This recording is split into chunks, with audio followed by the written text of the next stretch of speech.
Most people believe that desire should come naturally, instantly, effortlessly, and when it doesn't, they assume something is wrong with their body, with their partner, with themselves.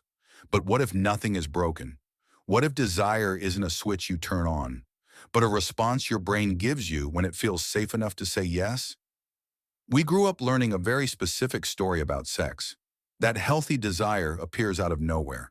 That passion should be constant. That if you love someone, you should want them. All the time. This story sounds romantic, but in real life, it quietly creates pressure. And pressure is the fastest way to shut desire down. So people start asking painful questions. Why don't I feel it anymore? Why am I not in the mood?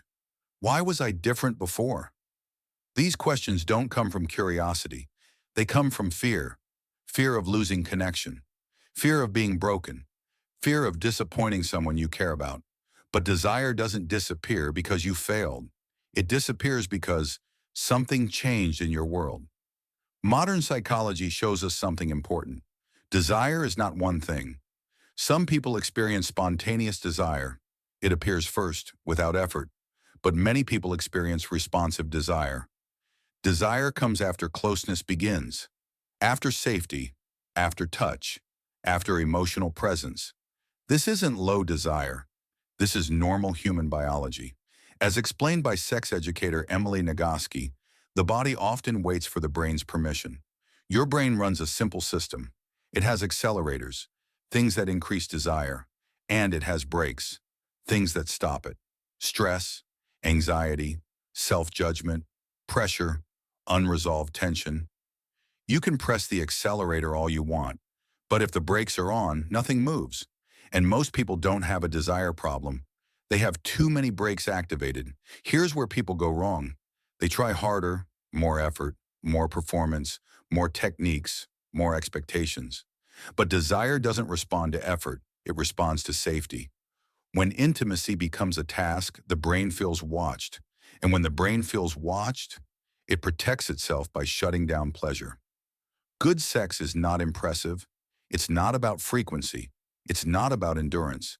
It's not about finishing. Good sex is quiet inside the mind. It's the absence of fear, the absence of pressure, the absence of self-monitoring. Good sex happens when the brain stops asking, "Am I doing this right?" and starts saying, "I'm allowed to feel." Desire is not something you force. It's something you allow. It grows in environments where stress is reduced, emotional safety exists, expectations are softened. This is why desire changes over time. Not because love fades, but because life adds weight. Understanding this doesn't reduce intimacy, it saves it. There is nothing wrong with you if your desire doesn't look like a movie. There is nothing broken if your body waits for safety. When shame disappears, desire has space to return. Not on command, but naturally. Good sex doesn't begin with the body. It begins when the